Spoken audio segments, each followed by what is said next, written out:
ব্লগের ইন্ট্রোটা দেখে কিন্তু মনে হতেই পারে যে আমরা উদ্বাস্তুর মতো কোথায় যাচ্ছি, আমাদের কি ঘর থেকে বের করে দিয়েছে, আমরা নিজেরাই ঘর ছেড়ে একদম দূরে তিব্বতে চলে যাচ্ছি। তো পুরোটা জানতে হলে কিন্তু এই ব্লগটা দেখতেই হবে। তো হে গাইস, তো তোমরা সবাই কেমন আছো? আশা করি তোমরা সবাই খুব ভালো আছো, আমিও খুব ভালো আছি। চলে এসেছি একটা ইন্টারেস্টিং মিনি ব্লগ নিয়ে। যারা আমার ফেসবুকে আছো তারা তো জানোই যে আমরা কোথায় গেছিলাম, কারণ আমি লাইভ করেছিলাম। ওয়াও! আর লাইভে তোমরা অনেকেই ওয়াচ করেছিলে, তো আশা করি তোমরা সবাই জানো। কিন্তু এই ব্লগটা ছাড়তে অনেকটাই লেট হয়ে গেল। আমরা এখন বকখালি যাচ্ছি গাইস। আর এখানে ব্লগটা করার উদ্দেশ্য আর কারণটা একটাই, মানে কিছু আনপ্ল্যান মানে ট্রিপ যেগুলো হয় সেগুলো মানে একদম অদ্ভুত একটা মজা হয়। তো সেরকমই একটা ঘটনা ঘটেছিল আমাদের সাথে রিসেন্টলি। আমার একটা ভাইয়ের কাম বন্ধু জন্মদিন ছিল।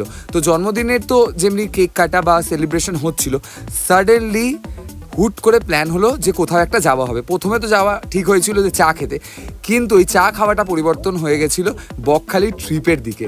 মানে আমরা তো প্রথমে অবাক ছিলাম, যখন গাড়িতে বসে গাড়িটা অনেকটা দূর এগিয়ে গেছে তখন বুঝতে পারছি হ্যাঁ সত্যিকারের কিন্তু আমরা একটা ট্রিপে বেরিয়েছিলাম। আর মোটামুটি আমরা বেরিয়েছিলাম 12টা 1টার দিকে। তো পুরো সারা রাত্রির জার্নি ছিল। তো নেক্সট ব্লগে দেখা হচ্ছে তোমাদের সাথে। এখনকার মতো টাটা।